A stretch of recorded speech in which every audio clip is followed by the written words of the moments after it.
Yeah, so we're obviously pretty excited to be back in the Ncaa tournament and going to a very familiar place at UCLA. But we're excited to see just the progress we've made since the first game of the season, and we feel like we've played our best soccer in the last half of the season. We're excited also that we're probably the most healthy we've been in about 5 years at the end of a season. So just feel like we're in a good spot to go see where we're at. You mentioned a little bit yesterday, but you just talk about what kind of run Alea's been on, and how it compares to what you've seen for your career.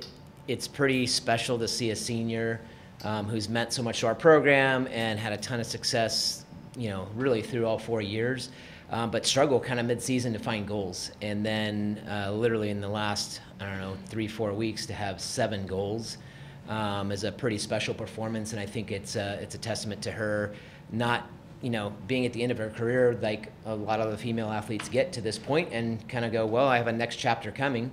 But really to want to finish strong. And I think that's a testament to her character, as with all the other seniors and really all the girls in our program or women in our program that have pushed towards the end of the season here, because it's an easy thing as a college athlete to kind of get mid-season, it's not going the way you want it to go, and just kind of phone it in. And I think they've done a great job of creating momentum. And obviously it's not just Aleah, it's a whole team thing, but it's been a pretty fun run towards the end here.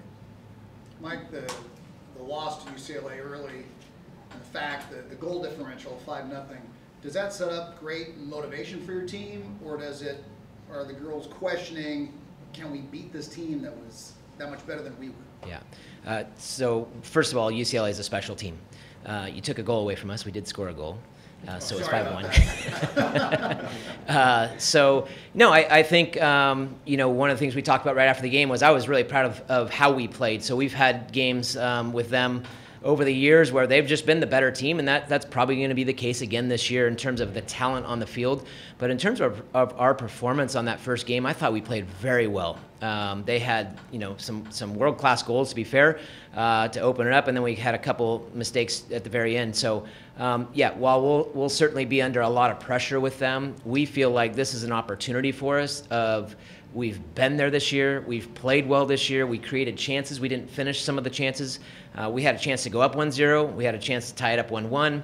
And so it really, we feel like this is an opportunity. And I think one of the things we're going to probably talk about all week is I think the Ncaa really wants us to beat them, which is why they keep putting us there. Mike, the upper echelon Division I women's soccer programs, what's the difference between the Aztec program where you brought it to and the other programs? Is it firepower? Is it just number of athletes who can run on the field? Is there something different? It's $20 million a year in TV money. So it's all those things. I mean, the reality of it is, there's a big gap in terms of what they're getting every year to promote their teams, to do all those things. You look at some of those teams that are spending $30,000 on a photo shoot, and I'm taking our team picture.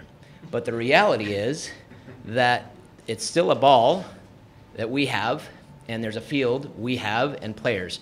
And so, there's certainly, UCLA has done a fantastic job of putting themselves in a position to have the 19 national team kids that they have on their team, but that is, in our sport, only a part of it. And so this is a team game, and I think that's one of the things that makes it interesting about college athletics in general, is that there is some separation in terms of some of the financial support that happens between some of our universities, and it goes the other way too. We're better off than a lot of places. And so really what it comes down to is going to be a team performance. If it's an individual on paper, they're probably going to win this game because they do have kids that have played at such a high level from top to bottom. But I think we have a team that is willing to work as a team, that is very close. I think that's one of the things that's been a strength this year, is this has been one of the more fun groups that I've had to coach, had the privilege to coach, just in the way they interact and the way they believe in themselves. So really at the end of the day, there's a separation in terms of the kids they get, but we're going to see too where we're at the end of the season. So you saw where we were to start. We're going to see where we are to finish, which is the most important piece. Mike, talk about the transformation of your defense. I know you started the season with 2 or 3 freshmen back there, and gave up some goals, took some goals, and the last, what the stat was, the last 6, I think games you gave up 2 or 3 goals, yep. And shutouts, and all the way through the round once conference tournament. What changed there?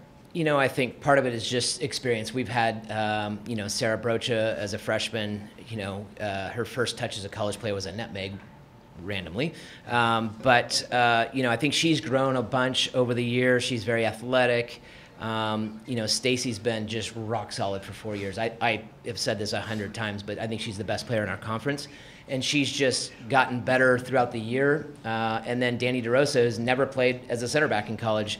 Her first time she played there at all was against UCLA. And so I think she's grown tremendously throughout the year of just the experience of not just playing, but playing in that role. And then we've had several players like Ari Robles, who's just one of those kids that just gets it done. And then Yasmina Huja has also been a stud back there. We'll use her in the midfield, and we'll bring her back in the back line where she's great on the ball. She's physical. She reads the game well.